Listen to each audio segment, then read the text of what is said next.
What's up, Capoeira Nation? Welcome back to the Capoeira Experience podcast. Thank you so much for coming in back to the podcast, coming supporting you Capoeira school, supporting the Capoeira community. That's what it's about. Once we talk about community, we gotta support each other so that way we grow. It's a type. It's exact community. Without community is not community. So I've been saying before that sometimes we have big uh, big events and we travel and then or whatever size of the event it is, but we travel, we connect, and traveling is a big part of my capoeira. I love traveling. I love connecting with the capoeira community, and I'm privileged to travel this coming week to a new friend from pretty much from different group, same group, doesn't matter. But we came pretty much from different communities, different capoeira communities. We grew up in different communities, and then we joined a community here in the US, trying to make our own little community, bring a little piece from a little piece of our heart to here and share here with the capoeira community. So please let me introduce you to Graduado, Arrepiado. How are you doing, man? I'm doing great, man. Thanks for having me on the podcast. Yeah, of course, of course. Just wanna get connected with people, know capoeira story, know your experience, and I know I'm gonna go visit you guys very soon, and I'm gonna bring some of my guys too. I'm super excited to have you guys. Yeah, the event is coming up in a week and a half here. Whew. I should probably dye those cords. Hey, oh, you guys are in the process. Yeah. Yeah. Nice. That's awesome. How many people total for that switching up? I don't know if you. Well, it's secret. I can't know if I Cool. can tell you that. That's more than 5, less than 10, somewhere in Okay, there. cool. Okay, let's keep it there. Let's keep it there. Let's keep the surprise a surprise. Awesome. And then when do you make the decision of being like, okay, let's have a batches out in 2021? Oh, that's a really good question. So the pandemic's been hard for everybody. Yeah, Totally. I wasn't running. I have a day job, so I work in IT, and then capoeira is something that I do on the side. So I don't have a school that I run, every day of the week, something like that. Usually it's just 2 days a week. I have classes usually on the weekends, and then during the week, Tuesdays or Wednesdays, something like that. And then the pandemic happened. Everybody was staying home, and so Yeah. I went down to 1 class a week, and then some people didn't feel comfortable attending. Yeah. And so it was really rough. And so the past few months we've been getting back up and going, and things have started to pick up. But I just kind of made the judgment call that, like, what is going to get my students who are coming back to class really excited about training? It's going to be having a batizado, having an event, connecting with people from the community here in the Midwest, a little bit further, bringing in my maestri from Miami. Yeah. There's always a lot more enthusiasm around the events than just around classes, just because of how the human mind works. Yeah. So that was what drove the decision. Is like, okay, Nice. It's relatively safe to travel, relatively safe. Yeah. For folks who are vaccinated. And I think it's really going to help the school and help people feel connected to the broader capoeira community. So it feels like something that we really love. Plus, it gets really cold in Milwaukee. And so I didn't want to wait too long. Because if I do the batizado in November, December, Mesh Andre, Miami is going to be like, I'm not going to Milwaukee in December. Are you kidding me? Yeah. So I was like, okay, October is my last chance. That's funny. Yeah, because well, all super nice that down there in Miami, coming up here to a Midwest. He's like, and probably not. He usually has his batizado in December, and so I'm excited. December, like, I want to go to Miami. I want to go to his events. I don't want him to come up here. Oh yeah, totally. Especially like December when it's too cold for us. Of course, just take a little break and from the cold and when exactly warm up a little bit. It's funny because this weekend I'm having Cabezown and he's in Miami, and the first thing he said is like, "Oh man, if it's gonna be too cold, don't bring me." And I was like, "Don't worry. I'll try to make it no during the winter." Yeah. Oof. Yeah, I feel like the south of the country has to have their events in the wintertime, and in the summertime and the early fall, like the Midwest and like the north part of the country, we can have our events. That way it works for everybody. Yeah, yeah. So everybody can visit everybody. Everybody takes a little break from things, especially cold. Yeah. Nice. And uh when do you cut the one class to one class for at the beginning of the pandemic or like kind of like halfway? Mm, well, I don't remember exactly when it Okay. was. At first we canceled everything because everything was closed. We didn't know Oh, exactly what was happening. So for probably a couple of months, I just canceled classes altogether. And then it was when I started bringing classes back. I was like, well, okay, let's do once a week. okay. In Um, person, everything was in person. yeah, so we Yeah. did Okay. outside classes Nice. Okay. when it was warm. I don't even remember. Like this past year is a blur. We did a little For bit a of lot of everything. people, We man. did indoor with masks. We did outdoor with masks. We did outdoor without masks. Yeah. Or I had people wear masks when we were doing partner work, but not when we were just like doing agility movements down the Okay. line. So just a little bit of everything to try and be. Yeah. It's a Yeah. To be balance, right? safe. It's a Yeah. balance to say like to stay safe, but like also like knowing that for our physical health, for our mental health, like we need this community, we need this discipline to train capoeira. 100%. Yeah. So finding the balance, and some people wish like we were a little bit more cautious. Some people were like, "Why are you being so cautious?" And it's like, well, Yeah. you can't make everybody happy, but I wanted to Yeah. keep the community alive. Yeah, yeah, for sure. Especially in a community, how many capoeira groups are around you? Or capoeira classes, no groups, but capoeira classes.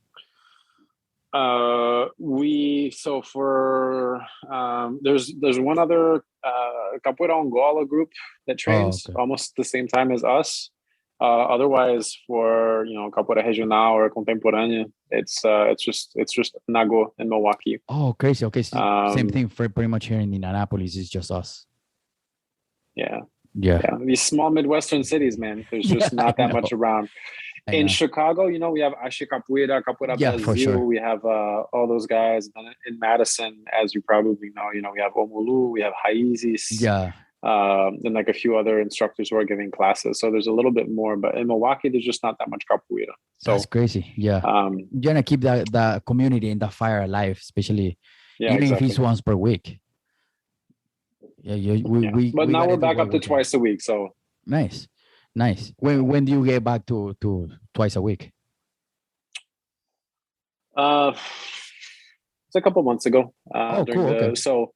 uh, what I did was when it was still like probably through the end of summer, I had my Saturday classes. So we're in a dance studio that's in the old Milwaukee Ballet space. It's Okay. beautiful wood floors, tall ceilings, nice Nice. lights, big mirrors. It's a beautiful space. So I've been there on Saturdays, since vaccines were available.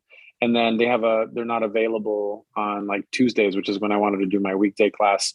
So we've just Okay. been doing classes down by the lake, like Lake Michigan. Okay. And that lets us work on takedowns, work on acrobatics and stuff like that. Nice. But of course, it's getting colder. The days are getting shorter, and so now it's nighttime. When I'm having my Oh class, yeah. I'm not gonna make people train outside. So we just got an indoor space. It's in the same building, but it's a different room for Tuesday Okay. nights. That's awesome. So that's been 2 weeks. We've been doing that for 2 weeks. That's awesome, man. Well, congrats on getting that space because Yeah, thanks. it's a little tricky to find the space. And because one time the place before where I was where I teach, because I also teach in a dance studio, they just went out of business and were like, hey, we're closing the doors. And I was like, God, man, why? And then I was like, well, that happens. Well, we gotta find another space for class. And then thank goodness I It's life. You found. got to adapt. Yeah, yeah, exactly. And you just gotta dodge the bullets. I run and be like, he's gotta try. And then thank goodness I found these people that they own business dance studio, and they were like, do it, just do capoeira here. We actually been looking for capoeira people. I was like, there you go, destiny is here. And then man, It's we awesome. since there, and it's cool to find the support from somebody. And I don't know about you, but for us here, it has been hard to find or to get a place or rent the at least the floor from martial art places or for yoga studio. dance studio always opened the doors for us. Yeah. Yeah. When was it? 4 years ago, I was hosting my first batizado. Okay. And I was asking around for different space. I got connected to the job, like making us feel welcome for our first event, for our first batizado. I was like, cool, this is just, I'm going to go with these guys. I'm going to have my classes in their space. And, they're always making sure everything works, that the mirrors are nice. There's a sound system, there's lights and everything. Plus I take salsa classes on the side. So it's fun. Nice. On the same space? Yeah. Yeah. Oh, nice. Oh, that's pretty cool, man. How you like salsa?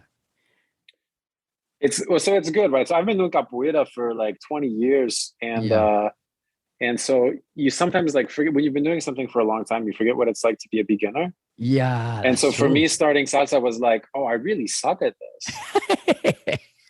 This is good for me. This is good for my ego. Now I don't suck anymore. Now I'm fine. Nice. But I love it. I love, moving to music. Yeah. Oh, cool, man. That's nice. Do you think, so a couple episodes before I had Cigana, a wife of Monitor Peruca in North Carolina, and she's into dance and all that stuff. And we were actually talking about dancing. You think dancing improves your capoeira, or at least has been, at least for the short term, that it's a little tricky because we've been doing it for longer than the dance? Yeah, I would put it more the other way. I think, doing capoeira helped me learn to dance faster, I would say. Cool. Oh, interesting. Yeah. And it's not magical. It's just, for sure. I think it's just the more you are in your body and you understand how your body works, the more you train, like, I don't know, the more you understand. And I mean, capoeira, right? We're not like right on beat, but we are moving in harmony with the music. Yeah. And so, plus if you have rhythm, right? Yeah. And I don't know how you can be a capoeirista and not have rhythm. You have to have rhythm to play berimbau, to play pandeiro, batabaque. That's true. Yeah. You have to find the beats and the timing and all that. Yeah. That's pretty cool, man. I'm glad he's some salsa and learning now. Whenever we go to South America, you can get some salsa down there. Yeah, we'll see. Nice. And now you mentioned something important before, that when you talk about the mental health, especially now is crazy how, and many factors, right? We can this topic we can go for hours and hours. But do you think there's some really good things that we can use capoeira for mental health, and what do you think about that? Yeah, I think different people are going to have different needs. For sure, of course. Around this, I had this conversation with a lot of like coworkers and friends in the early stages of the pandemic, around like, when is it responsible to go back to the gym? When is it responsible to like do these things? And I think, some people don't like to socialize very much, or maybe they have a partner that lives with them, or they have a large family. And so they're getting all their socialization needs met inside the house. Yeah. I have kids that are with me 50% of the time, but otherwise I'm single. And so it's just me in my house. And like, I'm a fairly social person.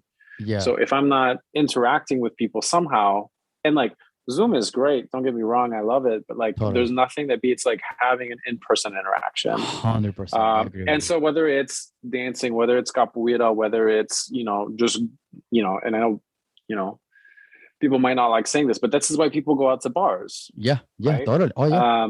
To interact with people. And I'm not saying that it's necessarily smart, or that it was smart before people were vaccinated, but I understand it like psychologically. And people have this trade-off that they're having to be like, well, I could get sick, but if I don't go out, like I'm definitely going to get depressed, So it's like, for some people, like I understand why they made that decision. I don't go out to the bars too much because I don't like to be up late. 10 o'clock is my bedtime. I'm tired, but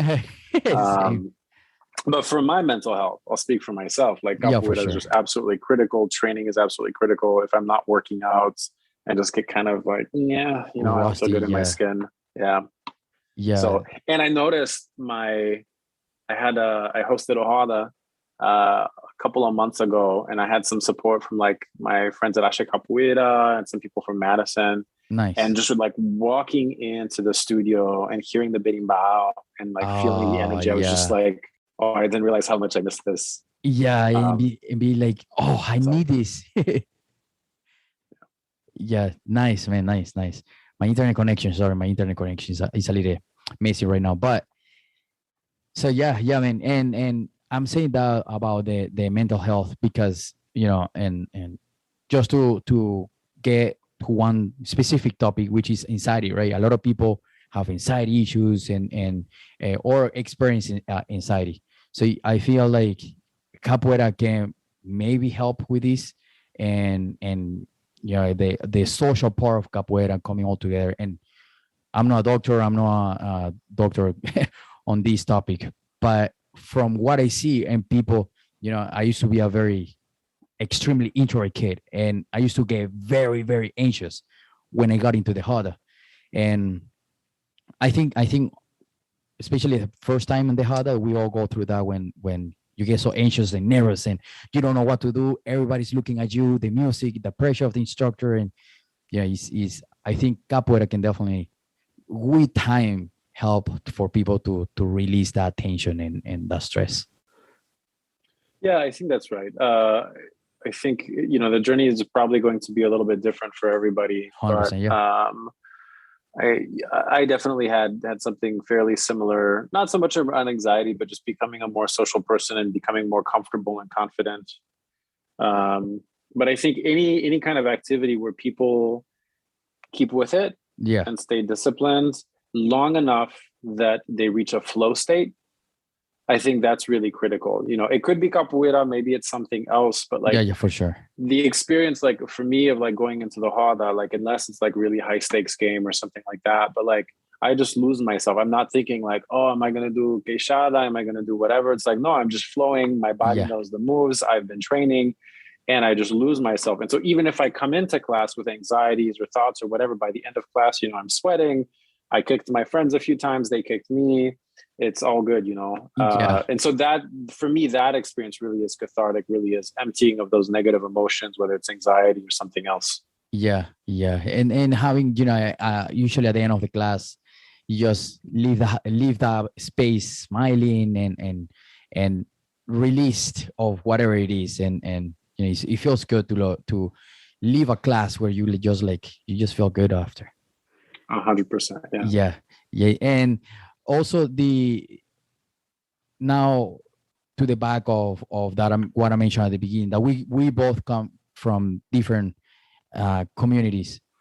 How was the community when you grew up, or what is your story when you started For capoeira? capoeira, Yeah, yeah. I love French, man. I always wanted to learn French. it's a good language. I love it. Yeah, yeah. It's very Yeah. flowy. It's really nice. It's fun because I think it helped me with my Portuguese, because I think the way I describe Brazilian Portuguese is like if a drunk French person is trying to speak Spanish.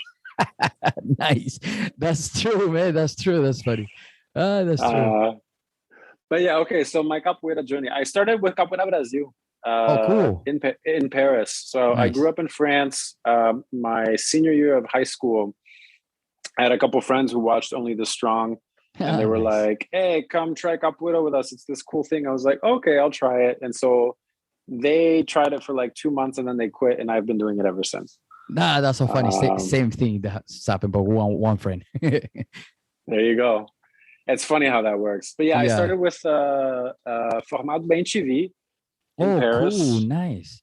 Oh, so back when he was you know all the crew of like Faísca and all of them. Faísca, In Paul, Saracuru. Saracuru. Yeah, yeah. That's so Yeah, cool, yeah, yeah. man. All those Bocado. guys, Deitado. Nice. That's so cool.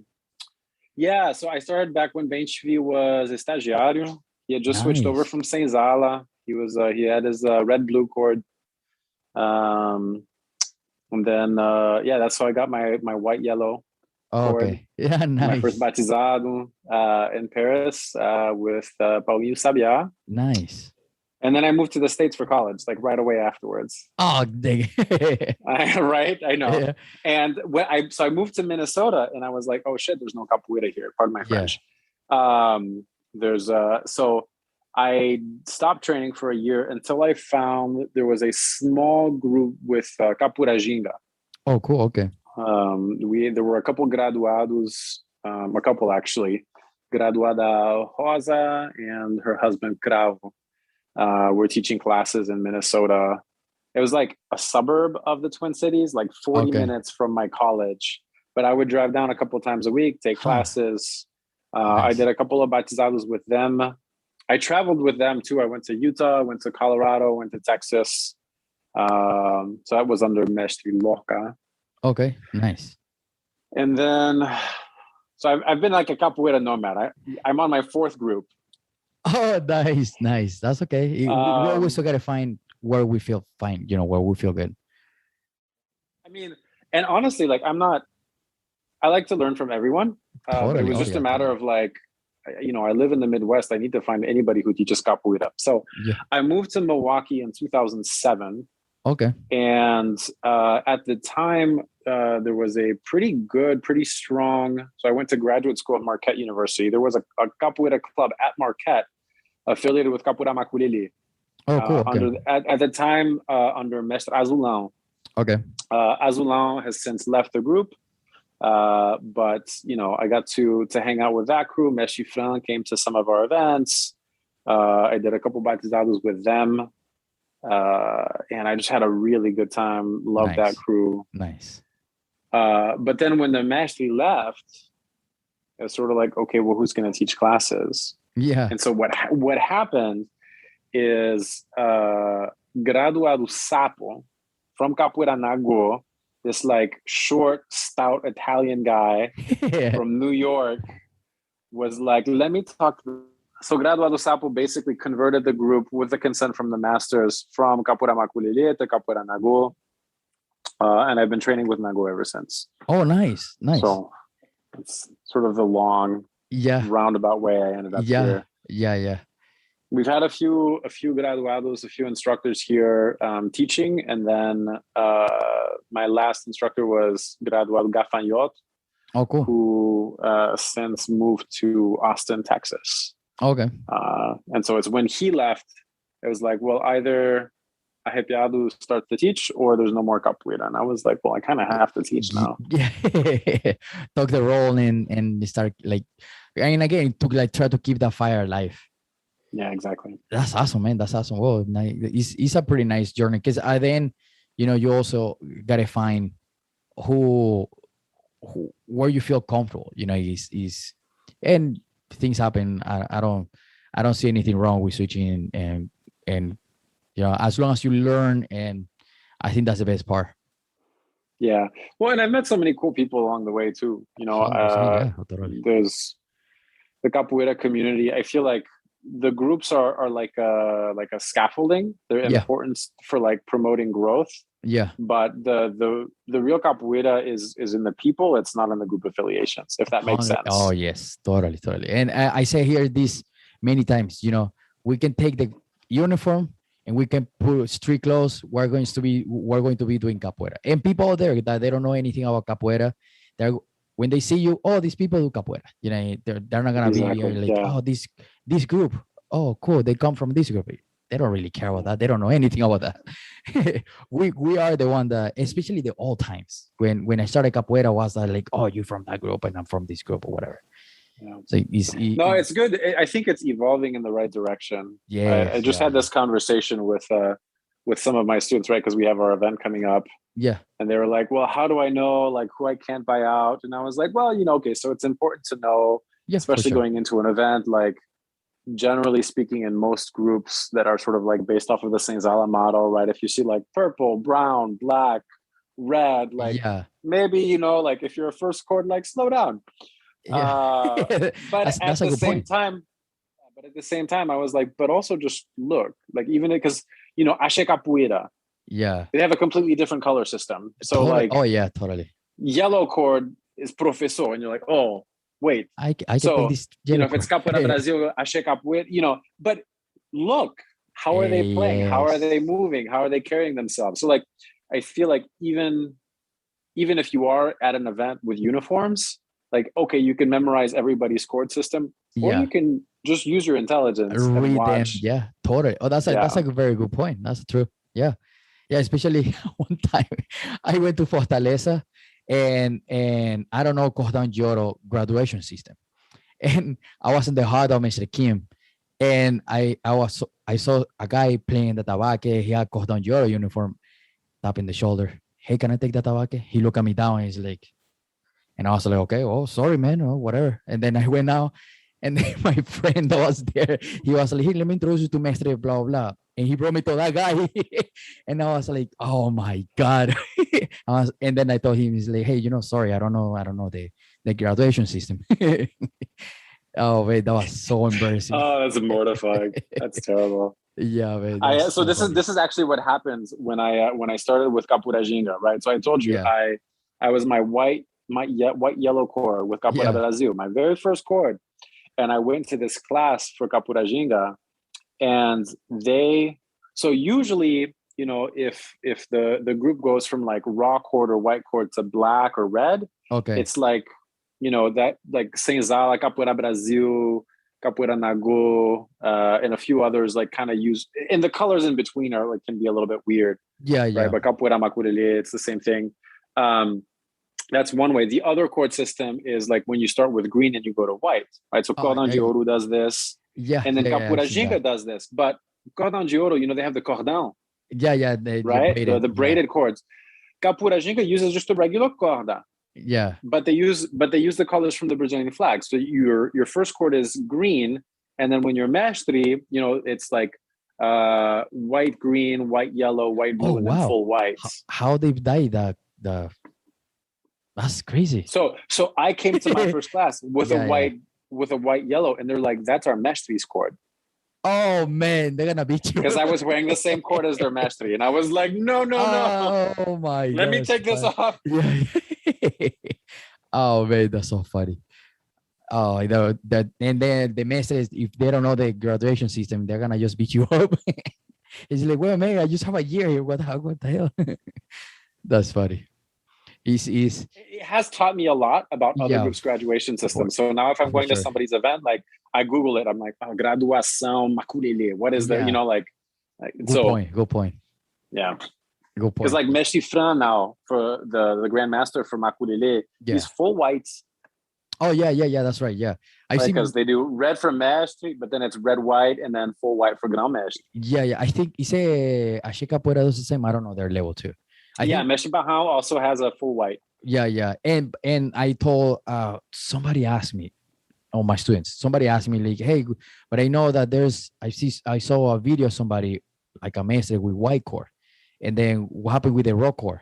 It's like if you put it together, it's a completely different color.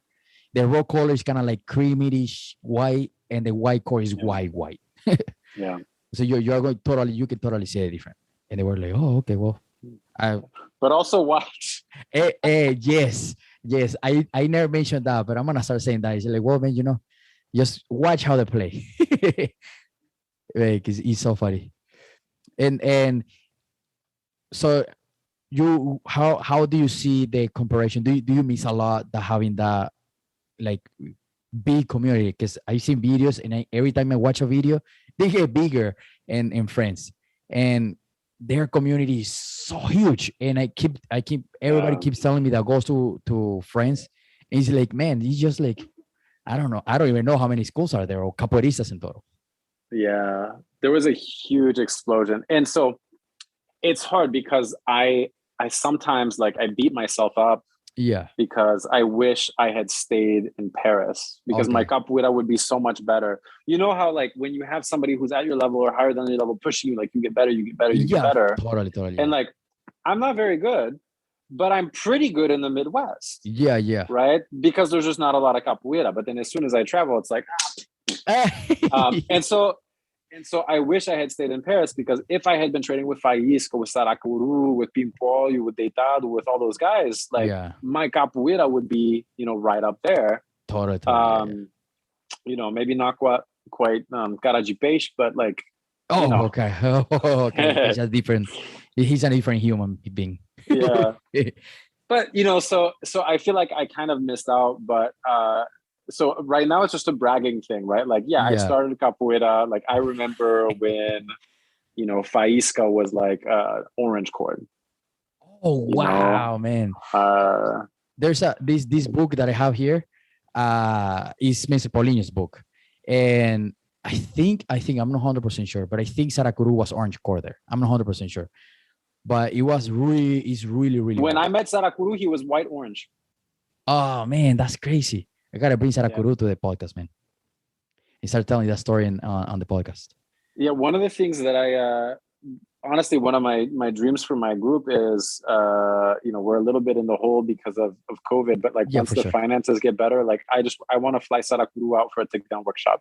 Oh I want to man, have him bring yes. people from Chicago, bring people from Madison, Indianapolis, if you can make it, and just Oh, be like, come totally. hang out with Sarakuru, because everybody's going to be like, yeah, of course I'm going to come, you Oh, know? totally, man, totally. Because I want to bring him too, and because I keep telling my students, man, Sarakuru, man, you gotta meet Sarakuru, man.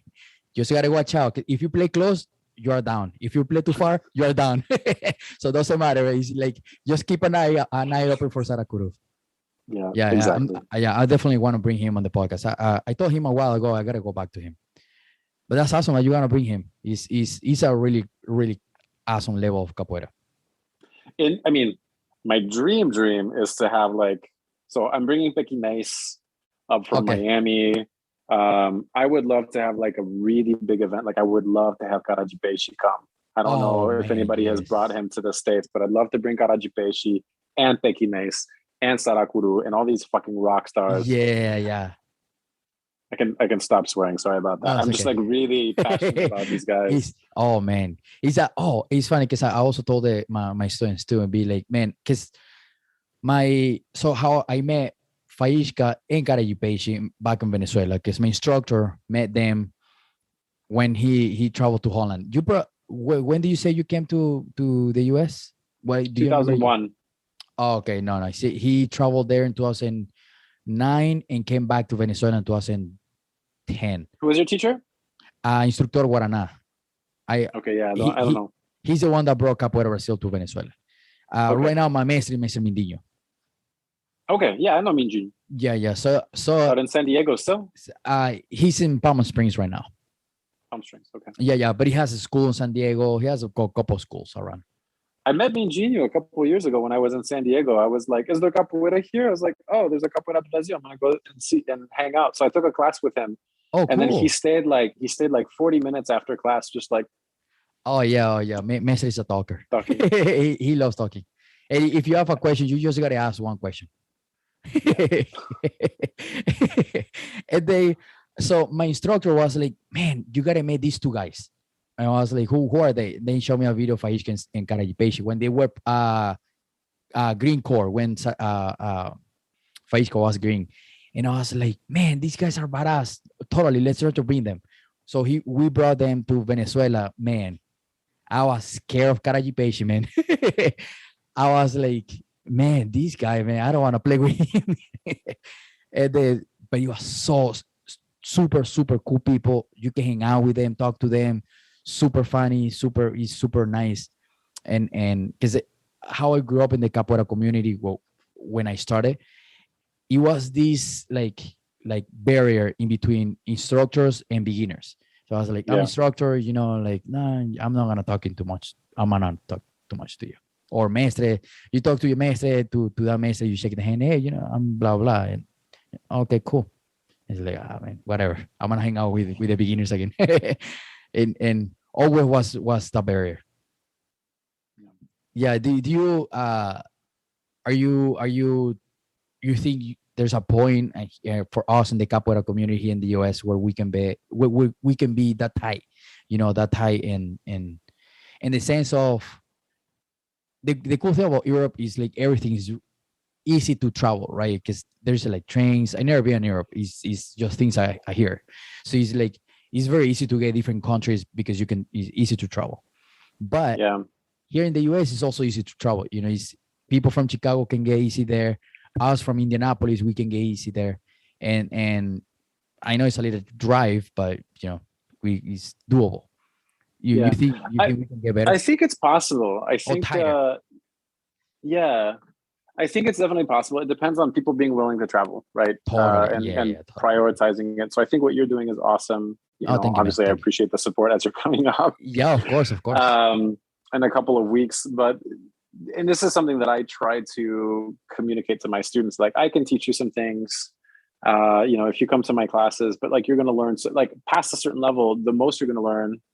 So I actually heard Mespec Inez say this at the last Nago Batizado down in Miami. He's like, you have two mestres, here's Mestre Andre, and then you have the Roda. Huh, nice. Okay, And cool. that way of putting it is like, okay, who are you going to learn from? You're going to learn from your mestre, from your instructor, of course. You're going to learn so much in the Roda too. Yes. And so the more Rodas you go to, the more different people you play with, the more you're going to learn. And in the US, where the capoeira community is kind of small and disconnected and fragmented, Yeah, you have to travel, you have to become that. So I see totally. that starting to happen with you and with some other folks. And I feel really lucky. I've got Contramesh Rafael coming down from Oh, Minneapolis. cool, man. I love um, Rafael. yeah, he's good. And then it's about making the magic happen. And Totally, I yeah. have Graduado instructor now, Nick, with Nago down in Miami. I know he trains with Cabeção sometimes. Like, they go down to Okay. Miami Beach and flip around. Like, I Okay. feel like there's a lot of cross-pollination happening right now. Yeah, yeah, yeah. Here's what happened in Paris. You probably know more of the story that I do, but I think the way I remember, was it Deitado or was it Saracuru who told me this story? I think it was Saracuru who told me this. There was a Okay. batizado for Colibri in Chicago.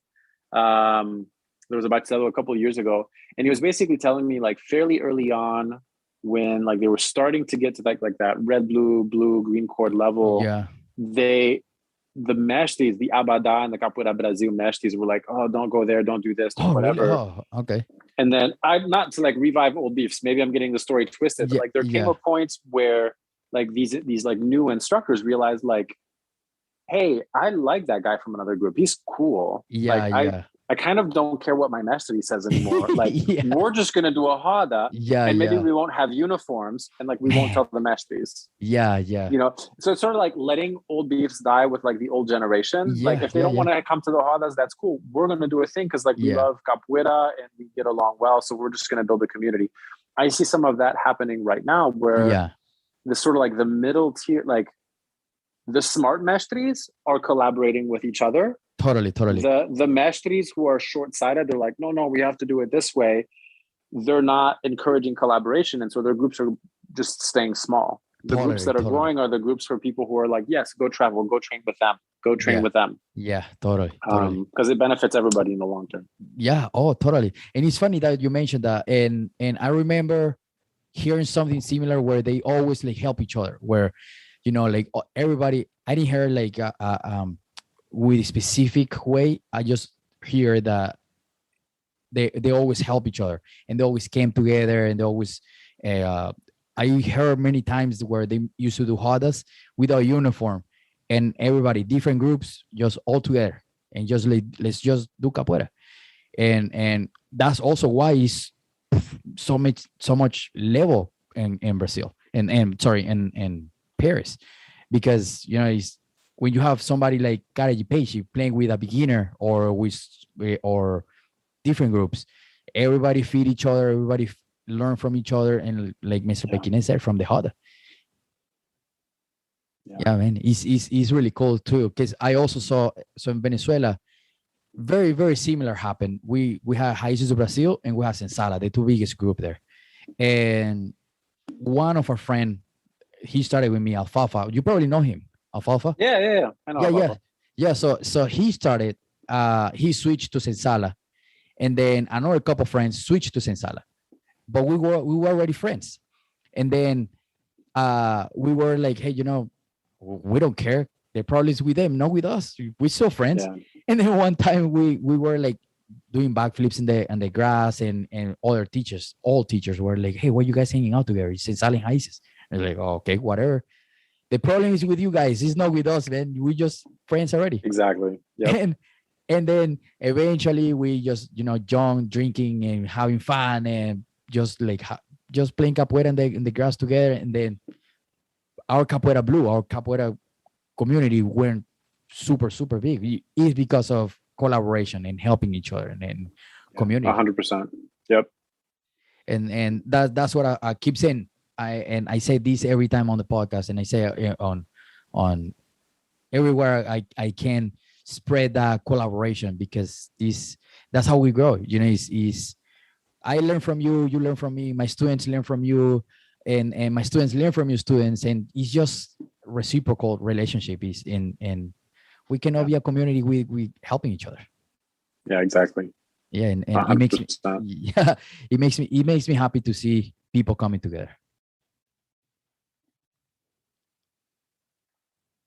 For sure.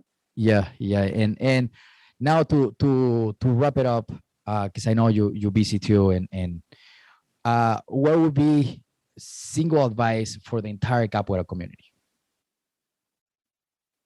For whoever is listening, please. Got your face. Oh, single piece of advice. I mean, just keep training, keep spreading good vibes. Go to the rodas, host the rodas. I mean, it's been said before, and it's kind of trite, but like, that saying, like, be the change you want to see in the world. Like, totally, hey, if you want capoeira, like, be the capoeirista you want to see in the roda. If there aren't rodas, like, host the rodas, start something. Yeah, it takes everybody, and it takes a measure of ownership. I think the real difference that I see between my students who like make progress quickly and the students who like make progress very slowly or not at all, is the students who make progress quickly are the ones who are like, I love this. I'm going to research it on YouTube. I'm going to buy a berimbau. I'm going to practice, and that's not something that I can tell them. Like, I tell all my students, like, buy a berimbau, practice. Like, yeah, I can tell them to do that, but like, they have to own it. They have to claim it for themselves. They have to be like, yes, this is my thing. I'm going to learn more about it. I'm going to learn from this instructor, but then I'm also going to learn when the time is right. Once I have my foundation, then I'm going to go out and learn a little bit from everybody. So my piece of advice is like, own it. It's yours.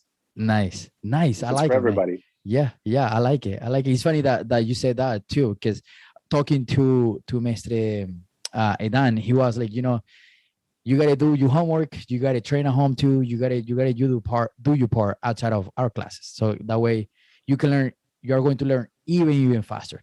And that's probably that's the way I learned berimbau. Practicing at home. My mom always knocking the door. Hey, shut up, because I was playing berimbau so late, and I was like, hey, it's too late. It's time to turn it down. And then same thing with the tabaque, pandero, and then he's as a kid, or even teenager, or whatever age, like you said, practicing and doing the homework outside of class is very, very, very, very important. Yeah, the people who are really motivated and who do that, they're the ones who end up with the high chords, who know all the cool songs, who are setting the tone. And then, yeah. And it's, so, I mean, I have like one or two students where like, they really like, it lights a fire under them, and they go out and they're like, I saw this thing. What's this? They're asking questions. They're engaged. And I have other students who've been practicing for, 4, 5, 6 years. And it's like, come on, guys. Yeah. I'm thinking about this because I'm dying chords this weekend, right? Yeah. And it's like, listen, if you've been training, you're going to get one chord. And if you've just been kind of coasting. Yeah. It's, whatever. Yeah. It's like the same. Like I tell my students the exact same thing. It's just, you're not going to get chords just because, you got to be in class, you got to train, you got to practice and improve yourself. Nothing's for free, bro. Yeah. So I'll tie it up maybe by circling back to the whole thing about salsa, right? Because when I started dancing salsa, I assumed like, I'll take like a few months of classes and then I'll be able to go out and dance salsa. No. Few months What later. made the difference is actually the pandemic. Yeah. So everything was shut down. There weren't any classes, but I bumped into this woman that I met in the salsa community when I was still not a very good dancer. And she was like, hey, if you ever want to hang out and like dance. And I was like, yes, every Sunday, let's dance. So we got together every Sunday, and I was looking up like YouTube, like salsa combos, right? And we worked it out. And I have the videos and like, that cool. Doesn't look good. Ooh, that doesn't look good. Yeah. Oh, I'm not dancing very well here, but I took videos of us dancing.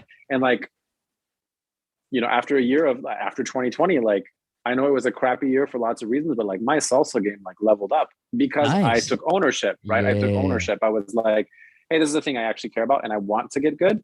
So I'm gonna take responsibility for getting good. And Yeah. I got better. I got Yeah. better. I wouldn't say I'm good yet, but I'm much better. Or if you're already able to dance and like hold at least one song, you're pretty good.